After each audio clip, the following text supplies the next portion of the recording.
김성환의 행간 시사평론가 김성환 씨 어서 오십시오. 네, 안녕하세요. 예, 오늘 참 행간으로 들여다볼 것들이 많은 요즘이에요. 어쩜 네, 이렇게 맞습니다. 사건 사고가 많습니까? 그러게 말입니다. 깜짝깜짝 놀라기도 하고 그러니까요. 그렇습니다. 정치권도 그렇고요. 오늘은 어떤 뉴스의 이면을 볼까요? 요즘 우리 사회에 굵직한 현안이 있을 때마다 빠짐없이 등장하는 이름이 있습니다.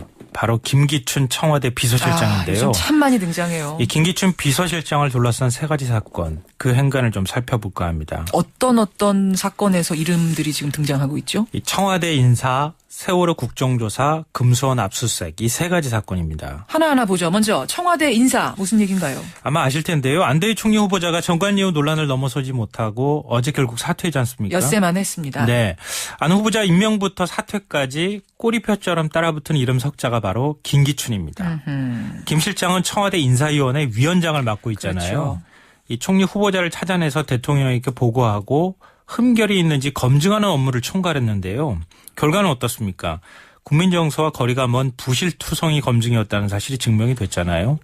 당연히 책임론, 문책론이 나올 수 있는 상황인데요. 그런데 과연 그럴 수 있을까요? 여권 내부에서조차 청와대 수석들을 다 바꿔도 전면 개편을 해도 김 실장은 살아남을 것이다. 이런 말이 나오고 있습니다. 살아남을 것이다. 이뿐만 아닙니다. 청와대 인사에서 김 실장 이름이 등장한 일이 또 있는데요. 박근혜 대통령이 세월호 참사 이후에 국면 전환 카드로 김장수 국가안보실장과 남재준 국정원장을 전격 경질했잖아요. 그렇죠.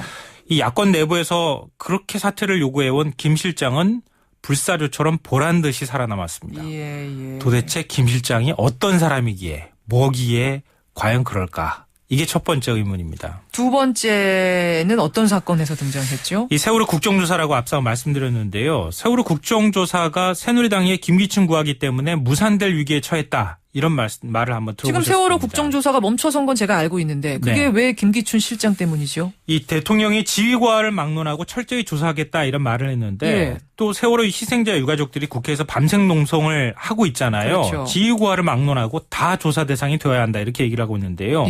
새누리당은 김기춘 실장만은 증인석에 절대 세울 수 없다 이렇게 버텼습니다. 김 실장을 증인석에 세운 뒤에 청와대를 야권이 공격하려고 한다. 이런 이제 의심을 하는 것은 어느 정도 이해가 되기는 하는데요.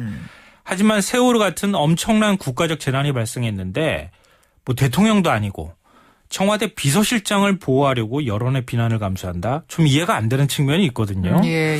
도대체 김 실장이 어떤 사람이기에 라는 말이 안 나올 수가 없는 거죠. 세 번째 사건은 아까 금수원이라고 하셨어요. 예, 그렇습니다. 이른바 구원파 신도들이 금수원 압수수색에 반대할 때 어땠습니까? 그때 그 앞에 달렸던 현수막이 굉장한 화제였잖아요. 굉장히 인상적이었죠. 김기춘 실장 갈 때까지 가보자. 우리가 남이가 이런 걸 내걸어서 맞습니다. 저건 뭐야? 사람들이 그랬잖아요. 이 현수막을 내걸고 굉장히 극렬하게 저항을 했잖아요. 그때 검찰 관계자가 구원파 측에 전화를 합니다. 그죠? 이게 알려진 사안이기도 한데요.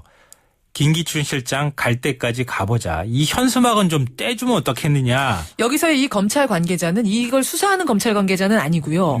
이제 구원파가 주장하는데 어떤 검사들이 전화를 했다. 이제 이런 얘기인 거예요. 네, 그렇습니다. 이 구원파가 공개한 녹취록 내용을 보면요.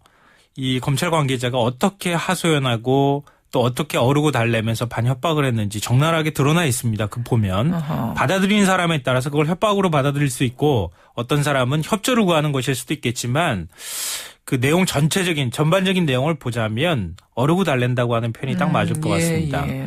그런데요. 유병원 잡기도 바쁜 검사가 검찰 관계자가 청와대 비서실장까지 챙기는 모습 이거 어떻게 생각을 해야 되느냐. 김기춘 실장이 무슨 성역도 아니고 말이죠. 김 실장이 도대체 뭐기에 200명이 넘는 생떼 같은 목숨을 앗아간 참사의 책임자를 보호하려는 집단을 심판하기는커녕 뒤로 협상을 시도했을까 이런 의문이 또 하나 남는다는 거죠. 그 검사가 그럼 김기춘 실장의 명령을 받아서 그렇게 떼라고 얘기했다. 요거는 아직 아닌 거잖아요. 그거는 확인되지 않는 사안인데요. 눈치 보기를 했든 아니면은 위에 사람들이 싫어했다고 말을 했든 간에 그 바쁜 검사가 구원파한테 연락을 해서 김 실장을 챙겼다는 겁니다. 계속 지금 의문이 남는 부분이 하나로 수렴이 되네요. 물음표가 계속 찍히게 되는 거죠. 김기춘 실장은 어떤 인물이길래 빠짐없이 등장하는가. 네, 이거잖아요. 이게 오늘의 행간인데요. 무슨 설악산 흔들바위도 아니고 말이죠. 계속 흔들흔들 하는데 그 자리를 꿋꿋이 지키고 있는 건데요. 그 비결이 뭘까요? 이게 궁금할 수밖에 없습니다. 전 두 가지 이유일 것 같은데요. 박근혜 대통령 주변에 친구가 없기 때문이다. 그게 이게 무슨 첫 번째 말씀이세요? 이유입니다. 박 대통령은 주변에 많은 사람을 두지 않는 스타일이라고 하잖아요. 아하. 또 사람을 잘 믿지가 않습니다. 그러니까 믿는 사람, 소통하는 친구가 될 만한 사람이 극히 적습니다. 근데 그 중에 한 사람이 바로 김기춘 실장이라는 겁니다. 굉장히 주변에 소수의 사람들을 두고 대신 그 사람들에게 아주 깊은 신뢰를 보내는 스타일로 이미 맞습니다. 알려져 있죠. 요즘식 표현으로 하면 의리 이렇게 될 수 있을 것 같은데요. 아하. 이 원로 그룹인 칠윤의 멤버이기도 하죠. 김기춘 실장이. 그렇죠. 그리고 박 대통령으로부터 이 알려진 바로는 오빠라는 소리를 듣는 얼마 안 되는 사람 중에 한 명이다. 예전부터 알아왔으니까. 네. 박정희 대통령 시절부터 아주 끈끈한 인연을 맺어온 사이니까요. 예. 근데 권력자가 이렇게 절대적인 신뢰를 보내는 사람이 사람한테 주변 사람, 아랫 사람들이 어떻게 대하겠습니까? 대통령과 동급? 그보다는 조금 낫다 하더라도 어쨌든 굉장히 권력을 가진 사람으로 취급하지 않겠습니까? 그러니까 야권에서 기춘대원군이라는 말이 나왔겠죠. 둘째, 박 대통령을 위기에서 구해준 사람. 이것도 한 원인이라고 보는데요. 예. 야권에서는 박 대통령 집권 시기를 기춘 이전과 이후로 나눈다고 합니다. 그게 무슨 말씀이에요? 이 지난해 여름 국정원 대선 개입 사건 국면에서 수렁에 빠진 박 대통령을 구해준 사람이 바로 김기춘 실장이라는 건데요. 김기춘 실장 특유의 공안통검사, 공안검사의 스타일이 박 대통령의 정치 스타일에 배어있다는 겁니다. 예를 들어서 통진당 내란음모 사건이나 최동호 검찰총장 찍어내기 논란 이런 것에 김기춘 실장의 영향이 반영이 돼 있다 이런 건데요. 하지만 이 가신이 권력이 너무 커지면 어떻게 될까요?